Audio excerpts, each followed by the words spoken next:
important issue that we've been dealing with since the movie 2000 Mules has been released. And this is something you've been dealing with kind of directly with us, is the issue of piracy. And this is people like, and it's kind of unbelievable. Literally, someone who came to our Mar-a-Lago premiere recorded the movie on it. I don't know if they recorded on their phone, but they started posting the Mar-a-Lago premiere, which was, by the way, a private event. Not private in the sense that you have media there, but it's a media event for the movie. But you're not supposed to release the movie itself at that time. It's like going to the theater and actually videotaping the movie you're watching. People do that. And they do that, but that's illegal activity. It's illegal. Dinesh D'Souza has just been notified that people film movies. I think this has been happening since 1983. I feel like people go into a movie, film it very badly, then hawk the movie and sell it. But nobody really wants to buy it because it's badly filmed and they can just go check it out. It's 2022. Whoever it was that hawked his film and tried to sell it, I feel like they probably weren't gonna get much money for it anyway. So he probably has not much to worry about. Still, Dinesh D'Souza's movie, 2000 Mules, it continues through this controversy that he's bringing up, probably just gets more attention around it. But as far as that whole thing with stealing the movies, do you guys remember this old ad campaign about downloading things, probably music? Let's check this out really fast. Man, maybe I'm just showing just how old we are, but you wouldn't download a car.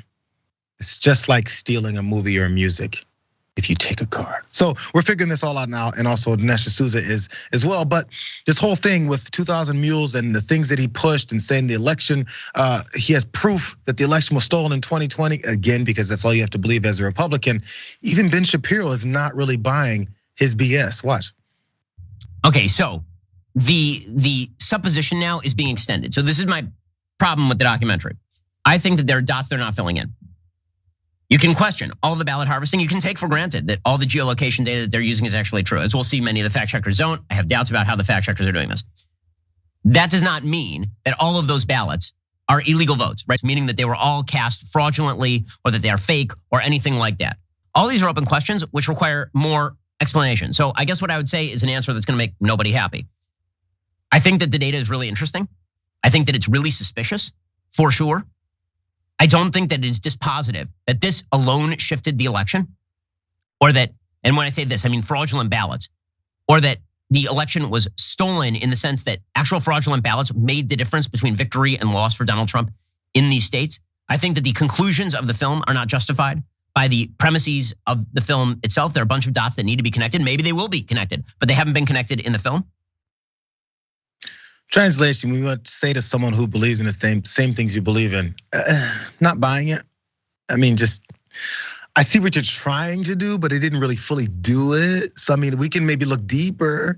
That's the way of kindly letting, I'm not sure if it's even his buddy, but letting him down easy, because it's pretty obvious what's going on here. And by the way, there's more to this, agent, because this is the fun part about this entire thing. They didn't only say that they found, in this movie, they didn't only say that they found all these proof of election fraud, they also solved a murder case. Trump's spokesperson, Liz Harrington, she did talk about that claim in an interview. Let's check this out.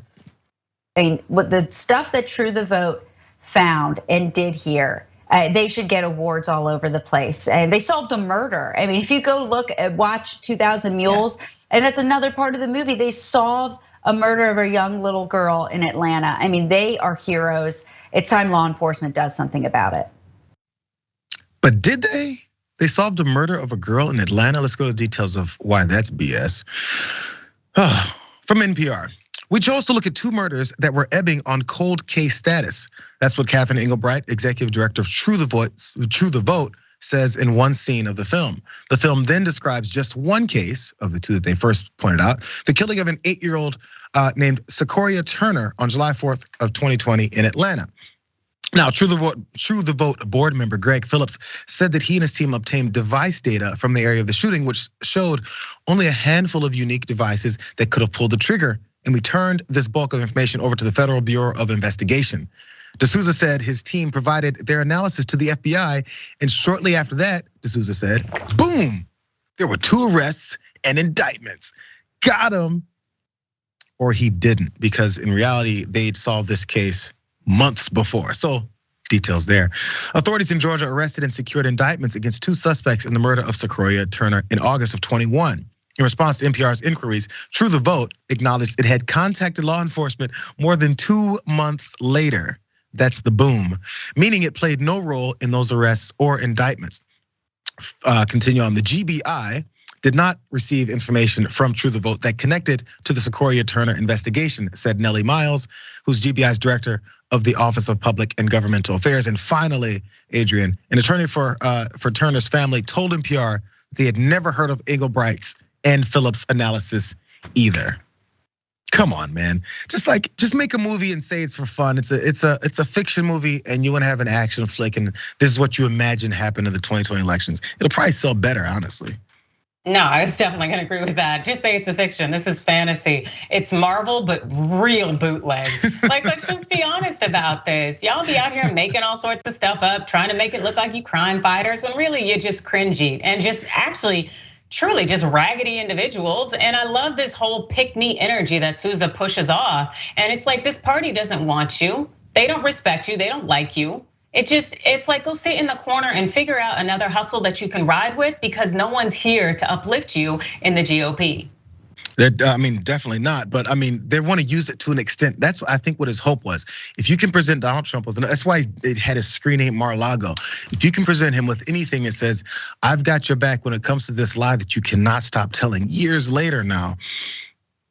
Maybe you'll give me some money, maybe you promote me, maybe you can give me more access to power and more financial success. I don't know, but they're hoping that they're tagging along just long enough, feeding off of the beast until he has nothing left to feed them with.